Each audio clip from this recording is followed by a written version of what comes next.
فرمایا کہ اگر تیرا رب چاہتا تو لجعل الناس امتا واحدتا، سب کو ایک امت بنا دیتا، سب کا مذہب ایک، مسلک ایک، کوئی آپس میں اختلاف نہ ہوتا، یعنی اللہ گن پوائنٹ پہ گویا سب کو ہدایت دے دیتا، اور دل تو اللہ کے ہاتھ میں ہے نا، تو گھما دیتا سب کو ہدایت کے لیے۔ سارے توحید پرست ہوتے، سارے 5 ٹائم کے نمازی، سارے تہجد گزار، تھوڑی دیر کے لیے فرض کر لیں، کیسا عجیب نظام ہوتا نا، سب نیک، اور کوئی مسلک بھی نہ ہوتا، یہ دیوبندی، یہ بریلوی، یہ اہل حدیث، یہ فلانا، سارے ایک ہی جو صحیح ہے وہی ہوتے سارے۔ تو سوچیں، اللہ نے فرمایا اگر میں چاہتا تو میں ایسا کر دیتا، لیکن ایسا ہوگا نہیں، یہ تو نہیں ہوگا، ایک تو ہے نا یہ تو ہوگا، ایک یہ بھی ہے کہ یہ تو نہیں ہوگا۔ وَلَا يَزَالُونَ مُخْتَلِفِينَ، یہ ہمیشہ اختلاف ہی کرتے رہیں گے، ہمیشہ ایسا ہی ہوتا رہے گا کہ لوگوں میں کیا رہے گا؟ اختلاف۔ تو اللہ فرما رہے ہیں، یہ نبی صلی اللہ علیہ وسلم کو اصل میں اس طرح کی آیات میں تسلی دی جاتی ہے کہ آپ صلی اللہ علیہ وسلم جب حق کی دعوت دیتے تو دعوت بھی جاندار، دلیل بھی جاندار، ماننے والے نہیں یعنی جو لوگ مانتے نہیں تھے، بحث، الٹے اعتراضات، بیکار دلائل، تو نبی صلی اللہ علیہ وسلم کا دل ان باتوں سے تنگ ہوتا تھا، اور آج بھی ایسا ہی ہے۔ جو حق کی بات کرتا ہے نا، اس کی مخالفت بھی اسی طرح سے ہوتی ہے، لوگ مانتے نہیں ہیں، لوگ چاہتے ہیں ہم سے ہمارے مزاج کے حساب سے بات کی جائے۔ تبھی میں جب بھی 4 پہ بات کرتا ہوں نا، لوگ بہت غصے آ جاتے ہیں، کیا 4 شادیاں لے کے بیٹھ جاتا ہے۔ وجہ اس کی ہے کہ نہ ہم نے کرنی ہے، نہ اپنے داماد کو کرنے دینی ہے، نہ اپنے بیٹے کو کرنے دینی ہے، نہ اپنی بیٹیوں پہ سوکن لانے دینی ہے، نہ خود اپنی زندگی کا مزہ خراب کر کے سوکن لانی ہے، اور اپنی خود بھی تو ٹینشن میں آتا ہے نا، 2 ہوں گی تو پاگل ہو جائے گا۔ تو اب وہ کہتے ہیں کیا مفتی صاحب ہر بیان میں مثالیں بھی یہی 4 شادیوں کی دیں گے، ٹاپک نہیں بھی ہوتا تو مثال ان کے پاس یہی ہوتی ہے۔ تو انسان کی نیچر ہے بھائی، جو میں کر سکتا ہوں، جو میرا مزاج ہے، اس کے حساب سے بات کرو، تو یہ انسانی نیچر ہے۔ جذباتی تقریروں میں لوگ متاثر ہوتے ہیں۔ مثال کے طور پر آپ کا ایک خاص قسم کا مزاج بن چکا ہے، نعرے والا، ایک دم رونے دھونے والا۔ جیسے محرم میں بعض لوگ اگر ان کو نہ رلایا جائے، کوئی خطیب آ کے ان کو نہ رلائے، تو بعض لوگوں میں، سب کی بات نہیں کر رہا، ان کا پھر یہ اصول ہوتا ہے کہ وہ پھر یہ تو خطیب ہی نہیں ہے، کیونکہ مزاج یہ بن چکا ہے کہ رونا ہے۔ سمجھ رہے ہیں بات کو؟ اب خطیب اگر نہیں رلائے گا تو بھائی تو معلوماتی پروگرام پیش کر کے چلا گیا، رونا تو آیا نہیں، تو وہ پھر اس خطیب کو لوگ نہیں پسند کرتے کہ بھائی مزہ تو آیا نہیں، کیونکہ وہ انہوں نے ایک فرض کر لیا، اپنا ایک مزاج بنا لیا ہے کہ محرم میں کیا کرنا ہے؟ رونا ہے۔ بعض لوگوں نے بنا لیا مزاج، چاہے وہ شیعہ میں ہو، چاہے وہ سنی میں ہو، چاہے وہ کسی بھی مسلک میں ہو، بھائی رونا دھونا ہے۔ تو اب وہ کوئی خطیب نہیں رلائے گا تو پبلک کو مزہ نہیں آئے گا۔ تو ہم میں سے ہر شخص نے پہلے ایک مزاج متعین کرتا ہے، اس کے بعد پھر جو قرآن کی آیت اس کی تائید میں ہو وہ تو پیش ہوگی، جو ہمارے کلچر کے، ہمارے مزاج کے اگینسٹ جو چیز آ رہی ہے اس کو ہم پسند نہیں کرتے۔ مثال کے طور پر رسول اللہ صلی اللہ علیہ وسلم نے جب دعوت دی کہ رشتہ داری جوڑو، اس پہ عرب نے آپ کی مخالفت نہیں کی ہے، کیونکہ عرب کا مزاج رشتہ داری جوڑنے والا ہی تھا، وہ فخر کرتے تھے شاعری میں۔ جب نبی نے فرمایا سخاوت کرو تو یہاں آپ کی مخالفت نہیں ہوئی ہے، کیونکہ عرب مزاجن سخی تھے. کسی کنجوس قوم میں سخاوت پر بیان ہو تو وہ تو غصہ کریں گے. بھائی بعض قومیں کنجوسی میں مشہور ہیں، آپ نے ان پہ سخاوت پہ بیان کر دیا، وہ کہیں گے یار یہ مولوی صاحب کو نہیں لاؤ اگلے مہینے. آپ کفایت شعاری پہ بیان کریں گے، وہ کہیں گے زبردست مولانا صاحب، زبردست خاندانی بیان کیا ہے. میرا خیال ہے بات سمجھانا تھوڑا سا مشکل تو نہیں ہے نا. بھائی آپ اس میں بیان کریں کفایت شعاری پر. کنجوسی کو لیبل اچھا لگا دیں، کیا نام دے دیں کنجوسی کو؟ کفایت شعاری، کہ تمیز سے پیسہ خرچ کرنا ہے. یعنی ہو وہ کنجوسی، لیکن اس کو آپ نام یہ دیں کہ آج پیسہ بچائیں تاکہ کل کام آئیں. یہ پاگلوں کی طرح اڑانا اور یہ غریبوں پہ خرچ کر دینا تو خود غریب ہو جاؤ گے، کل بچے مر جائیں گے، یتیم ہو جائیں ایسے. یعنی کنجوسی پہ لیبل اچھا لگا کے آپ اس کو کفایت شعاری اور قناعت اور دور اندیشی اور پلاننگ اور ان سب اچھے اچھے لیبل لگا کے آپ بیان کریں گے تو کنجوسوں میں آپ کا بیان بہت زیادہ ہٹ ہوگا. وجہ کیا ہے کہ ان کا ایک کلچر ہے بھائی، وہ جیسے میں نے بیان کیا نا جب کہ ذاتی مکان کوئی بنیادی ضرورت میں داخل نہیں ہے. میرا یہ کئی دفعہ بیان ہو چکا، اللہ نے بہت پیسہ دیا ہے کہ جب آپ کا کپڑا بھی اچھا ہو گیا، گاڑی بھی اچھی ہو گئی، لباس بھی، خوراک بھی، سارے تعلیم بھی ہو گئی، پھر اگر بہت پیسے پھر بھی بچ رہے ہیں، صدقہ خیرات بھی ہو گیا، تو چلو آخر میں ایک ذاتی مکان بھی ہو جائے، یہ لاس میں رکھو. اس پہ لوگوں کے اتنے میں نے دلائل بھی دیے، دلائل سے سمجھایا بھی، قرآن و سنت کے دلائل، عقل کے دلائل، لیکن لوگوں کے زیادہ تر کمنٹ نیگیٹو ہوتے ہیں. ابے یہ بیوقوف بنا رہے، اپنا گھر تو کیا ہوتا ہے؟ اپنا ہی ہوتا ہے. وجہ کیا ہے کہ ایک مزاج بن چکا ہے کہ معاشرے میں عزت اس کی ہوتی ہے جس کا ذاتی گھر ہو. ذاتی گھر نہیں ہے تو دو پیسے کا آدمی نہیں سمجھا جاتا. وہ کیا خیال ہے بھائی؟ یار یہ ہے کیا تیرا؟ کرائے کے بھی تو رہتا ہے، تو باتیں کر رہے ہیں ہمارے سامنے. تو مزاج چونکہ بن چکا ہے، لہذا ذاتی گھر کے خلاف بیان لوگوں کو پسند نہیں ہے. تو مسئلہ بہت بڑا، میں بار بار یہی عرض کرتا ہوں کہ اپنے مزاج کو جب تک تبدیل نہیں کرو گے نا، نہ تو سکون ملے گا، نہ اللہ راضی ہوگا، اور نہ اسلام کے جو فائدے دنیاوی اسلام تو اتنا زبردست مذہب ہے کہ آخرت تو بعد میں، دنیا پہلے بنا دیتا ہے.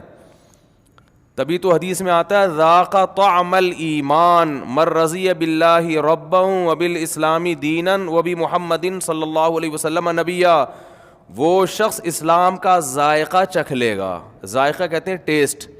اسلام کا جو ٹیسٹ ہے نا وہ وہی محسوس کر سکتا ہے جو اس پر راضی ہو جائے کہ اللہ میرا رب ہے، میرا مذہب اسلام ہے اور میرے نبی پیغمبر محمد صلی اللہ علیہ وسلم، یعنی راضی ہو جائے، صرف ایمان نہ لے کر آئے.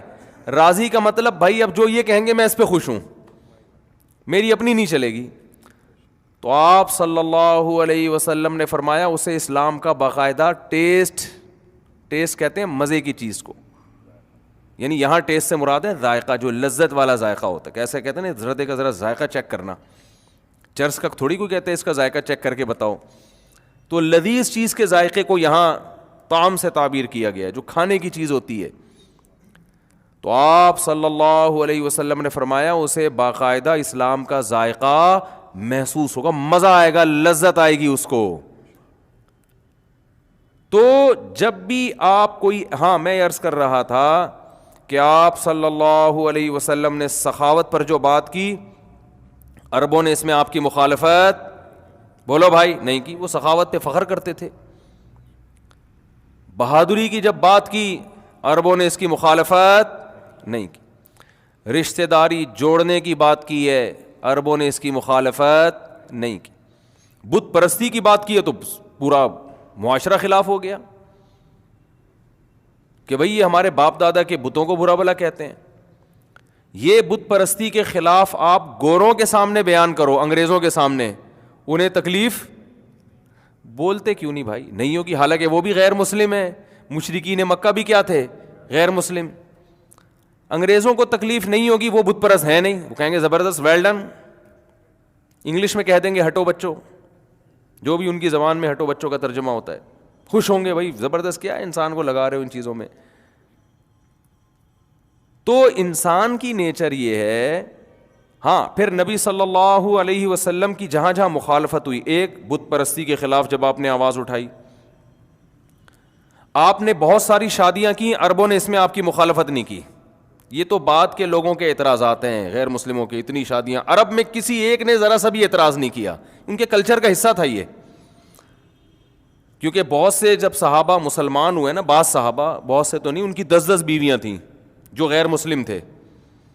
10 بیویاں تھیں، اسلام قبول کیا تو آپ نے حکم دیا 4 رکھو، باقی کو چھوڑو. اسلام میں 4 سے زیادہ کی اجازت نہیں ہے. تو جو 10 رکھنے کے عادی ہوں، بلکہ علامہ ابن حجر رحمہ اللہ نے لکھا ہے کہ عرب اس کو پسندیدہ سمجھتے تھے. یعنی نبی کا یہ ایک پازیٹو پوائنٹ تھا عربوں کی نظر میں کہ محمد صلی اللہ علیہ وسلم نے ایک ٹائم پہ 9 بیویاں رکھی ہیں، اس کو اچھی نگاہ سے دیکھتے تھے. تو اس لیے اس معاشرے میں اس کے مخالفت بالکل بھی، بولتے کیوں نہیں بھائی، نہیں 9 کریں. پھر آپ نے کم عمر سے نکاح کیا امی عائشہ سے. بعد کے لوگ تو بڑا اعتراض کرتے ہیں اس پر، بعد کے غیر مسلم کے، یہ کیا ہو گیا. لیکن عرب میں جو آپ کے شدید ترین مخالف تھے نا، جو آپ کو جادوگر کہتے تھے، جو آپ کو دیوانہ کہتے تھے معاذ اللہ، جو آپ کو شاعر کہتے تھے، انہوں نے بھی اس بیس پر آپ کو معاذ اللہ نقل کفر عیاشی کا تانا نہیں دیا کہ اتنی عمر کے ہو کے اتنی کم لڑکی سے نکاح کیوں کر رہے ہیں. اس لیے کہ اس کلچر کا حصہ تھا، یہ لوگ کرتے تھے نکاح، اس کو برا نہیں سمجھا جاتا تھا.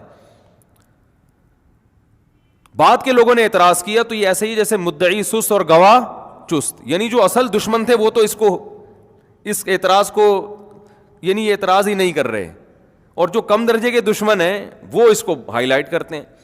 تو یہ وجہ اس کی یہ تھی کہ یہ چیز ان کے کلچر کی نظر میں بری نہیں تھی. اور عجیب بات یہ بتاؤں، ہم یہ فخر سے بیان کرتے ہیں کہ ہمارے نبی صلی اللہ علیہ وسلم نے 25 سال کی عمر میں 40 سالہ بیوہ سے نکاح کیا جو 2 دفعہ بیوہ ہو چکی تھیں. تو یہ قابل فخر ہے اور تعریف کرتے ہیں. لیکن عرب اس پہ تعریف بھی نہیں کرتے تھے، اس لیے کہ یہ بھی ان کے کلچر کا حصہ تھا. نہیں یاری میرا خیال ہے بات سمجھ میں، یہ بھی ان کے کلچر کا. کم عمر کا نکاح بڑی عمر کی عورت سے، بیوہ سے، وہ کہتے ہیں یہ تو ہوتا ہے، کوئی مسئلہ نہیں ہے. اب کیوں ہوتا تھا ایک الگ ٹاپک ہے، لیکن یہ بھی اس کلچر کا ایک حصہ تھا کہ نوجوان نکاح کر لیتا تھا بڑی عمر کی بیوہ عورت سے. اس کو معیوب نہیں سمجھا جاتا تھا کہ بھائی جو بھی آپس کی انڈرسٹینڈنگ سے کسی کا بھی کسی سے نکاح ہو سکی. تو ہمارے یہاں ہندوؤں میں رہ کے نا بہت ہم لوگوں نے اس معاملے میں تنگیاں پیدا کر کے اتنی امیج اور اتنا قد اور اس قوم کو، اور یہ تو ہمارے اپنے مسائل ہیں، ان کے نہیں تھے یہ مسائل. جہاں جس کو سمجھ میں آ رہا ہے کر لے، کوئی گورنمنٹ کی طرف سے پابندی نہیں ہے. عرب کا پہلے سے ہی زنا کو برا سمجھتے تھے، لہذا قرآن میں جب زنا کی برائی آئی ہے تو اس پہ عربوں نے آپ کی مخالفت نہیں کی، بلکہ یہ چیز نبی کے سچے نبی ہونے کی علامت سمجھی جاتی تھی.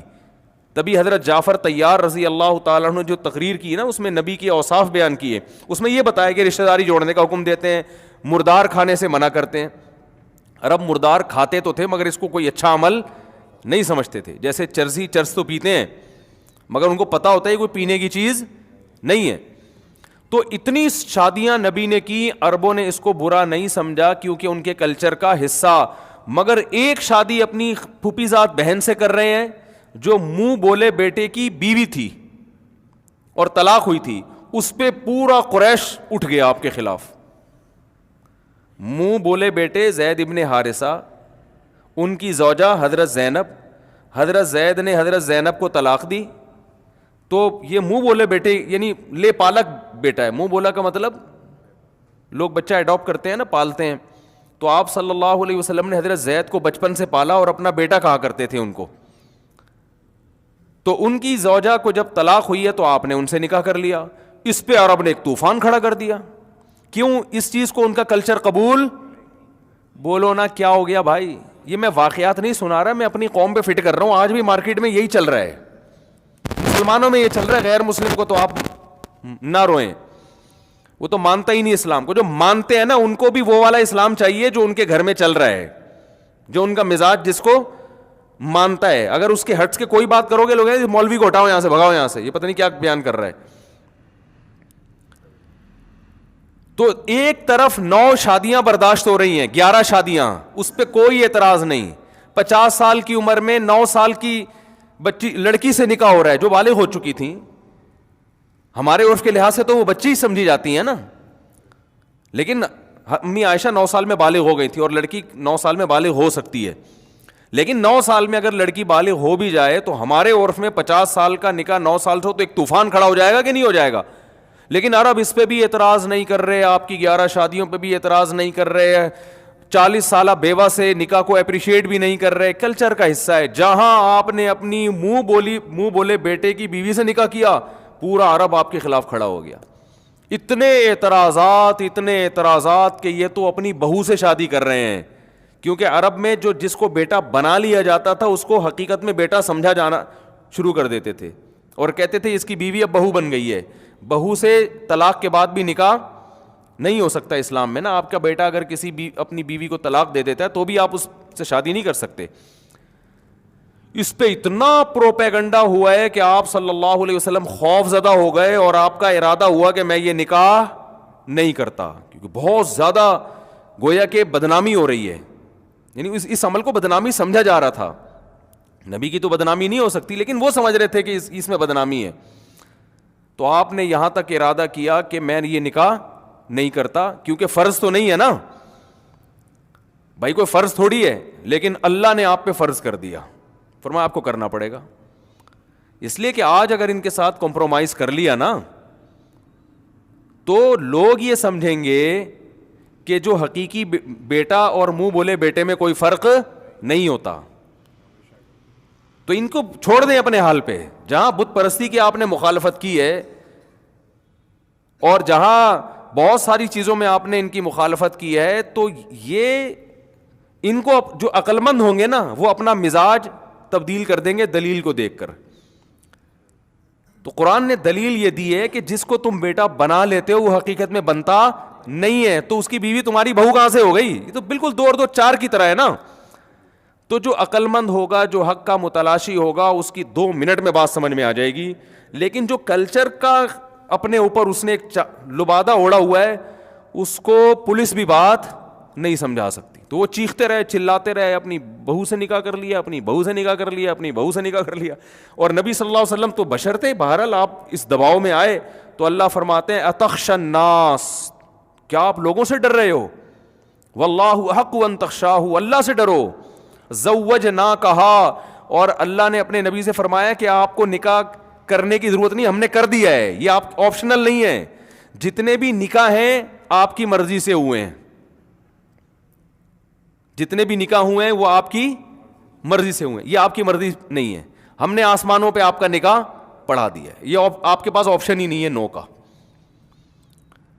تو اس سے ہماری کھوپڑی کو ٹھیک کیا جا رہا ہے. اصل میں یہ سارے واقعات جو ہو رہے ہیں نا, قیامت تک آنے والے اہل اسلام کو, اہل ایمان کو اسباق دیے جا رہے ہیں کہ اللہ اپنے حکام کے معاملے میں بہت, اسلام جو ہے نا اپنے حکام کے معاملے بہت حساس ہے. وہ ماحول کی آلودگی قبول بولنا پڑے گا نا. اب بولنے کا جہاں رواج ہے وہاں تو لوگ بولتے ہیں. پنجاب میں بولنے کا رواج ہے, میں جملہ ادھورا چھوڑتا ہوں, سارے بول پڑتے ہیں. مجھے ایک دم, تو میں تو پورا مجمع ایک دم بولنے لگتا ہے. میں نے کہا یار یہ تو پائے وائے کھا کے بیٹھے ہوئے ہیں ماشاءاللہ. کراچی میں رواج نہیں ہے تو وہ مزاج کے خلاف بولتے بھی رہو تو نہیں بول رہے ہوتے.